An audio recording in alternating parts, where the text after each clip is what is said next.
आज आपको बताएंगे कि 5 राज्यों में बुरी हार अब कांग्रेस उसके बाद क्या करेगी। हाल ही में 5 राज्यों के विधानसभा चुनाव परिणाम सामने आ गए हैं। इसमें कांग्रेस को बुरी तरह से हार का सामना करना पड़ा है। जहां पंजाब में कांग्रेस ने सत्ता गंवा दी, तो वहीं गोवा में पिछला रिकॉर्ड भी नहीं दोहरा सकी। तो उत्तराखंड और उत्तर प्रदेश में तो बेहद निराशाजनक प्रदर्शन रहा। इसके बाद पार्टी ने मंथन करने के लिए बीते दिन यानी रविवार को कांग्रेस वर्किंग कमेटी की मीटिंग की। 5 घंटे तक कांग्रेस के दिग्गजों ने बैठक में मंथन किया। बैठक में तय हुआ कि पार्टी सोनिया गांधी के नेतृत्व में ही आगे बढ़ेगी।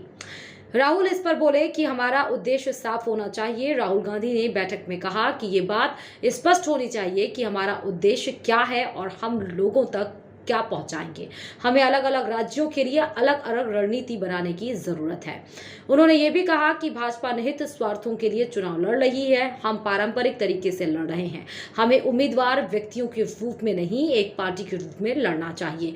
हम कांग्रेस पार्टी के रूप में महात्मा गांधी, नेहरू, पटेल के सिद्धांतों का पालन करते हैं और हम पूरे देश के लिए लड़ते हैं, जबकि कुछ राजनीतिक दल अपने विशिष्ट लक्ष्यों के लिए लड़ रहे हैं।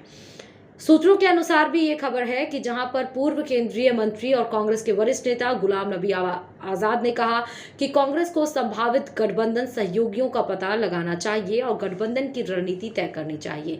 एक अन्य वरिष्ठ नेता मुकुल वासनिक ने भी कहा कि पार्टी को स्पष्ट रूप से समान विचारधारा वाले विपक्षी दलों को ढूंढना चाहिए और उन तक पहुंचना चाहिए। गोवा में क्या गलत हुआ, इसके बारे में भी पूछे जाने पर गोवा के एआईसीसी प्रभारी दिनेश गुंडू राव ने कहा कि टीएमसी ने हमारे वोट काटे हैं, साथ ही आपने भी यही काम किया है। एआईसीसी त्रिपुरा प्रभारी डॉक्टर अजय कुमार ने बात की कि यह एक चुनौती है, लेकिन चाहे आप हो या टीएमसी, ये बीजेपी की भी टीम है। जब इनके राज्यों में चुनाव होते हैं तो केवल भाजपा के खिलाफ बोलते हैं, सिर्फ राहुल गांधी ही बीजेपी के खिलाफ बोलते हैं। सीडब्ल्यूसी की बैठक में विपक्ष के नेता मल्लिकार्जुन खड़गे, वरिष्ठ नेता दिग्विजय सिंह, छत्तीसगढ़ के सीएम भूपेश बघेल ने ईवीएम का मुद्दा उठाया। बघेल ने कहा कि ईवीएम के मुद्दों के बारे में गंभीरता से सोचना चाहिए। बघेल ने यह भी कहा कि ईवीएम से संबंधित मुद्दों से निपटने के लिए अगला कदम क्या हो, इस पर भी विचार करना होगा। बूथ प्रबंधन पर भी बैठक में मंथन हुआ। ये फैसला किया गया कि लोगों की भावनाओं को वोटों में कैसे बदला जाए। सूत्रों ने यह भी कहा कि एआईसीसी महासचिव उत्तर प्रदेश प्रभारी प्रियंका गांधी ने भी इस पर अपनी राय रखी। वहीं राजस्थान के मुख्यमंत्री अशोक गहलोत ने संसद का मौजूदा बजट सत्र समाप्त होने के बाद राजस्थान में चिंतन शिविर आयोजित करने का प्रस्ताव रखा।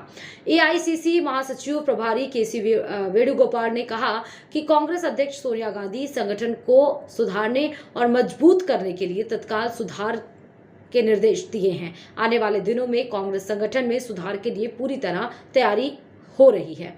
कांग्रेस कार्य समिति की बैठक में यह भी कहा गया कि कांग्रेस 2022 और 2023 में होने वाले विधानसभा चुनाव के साथ 2024 में होने वाले लोकसभा चुनाव की चुनौतियों का सामना करने के लिए पूरी तरह से तैयार होगी। 5 घंटे तक चली कांग्रेस कार्य समिति की बैठक में कांग्रेस के 52 वरिष्ठ नेताओं ने 5 राज्यों में हुए विधानसभा चुनाव के परिणामों पर चर्चा किया। अब आपको बता देते हैं कि पार्टी के माइनस प्लस पर क्या बात हुई। इस चर्चा में रणदीप सुरजेवाला ने कहा कि प्रत्येक प्रभारी द्वारा एक व्यापक रिपोर्ट प्रस्तुत की गई थी।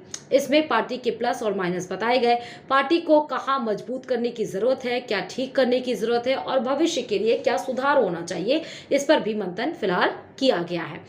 भाजपा की कमियां उजागर नहीं कर सके, ये सबसे अहम विपक्ष का मुद्दा यानी कांग्रेस का है। सीडब्ल्यूसी में इस बात पर जोर देकर कहा गया कि 5 राज्यों के विधानसभा चुनाव परिणाम कांग्रेस के लिए गंभीर चिंता का कारण है। पार्टी स्वीकार करती है कि हमारी रणनीति में कमियों के कारण हम 4 राज्यों में भाजपा सरकारों के कुशासन को प्रभावी ढंग से उजागर नहीं कर सके। इन सारी कमियों पर कांग्रेस कमेटी फिलहाल बैठकर चिंतन करेगी, मनन करेगी और जो कमियां हैं उसको एक एक करके दूर करेगी और जमीन पर हम अपने मुद्दे सही ढंग से उठाते रहेंगे ताकि आगे आने वाले चुनाव में हमें इस तरह के परिणाम ना दिखें। वीडियो पसंद आए तो प्लीज चैनल को सब्सक्राइब कर लीजिए। मुझे @जनश्रुति ट्विटर पर फॉलो कर लीजिए। धन्यवाद।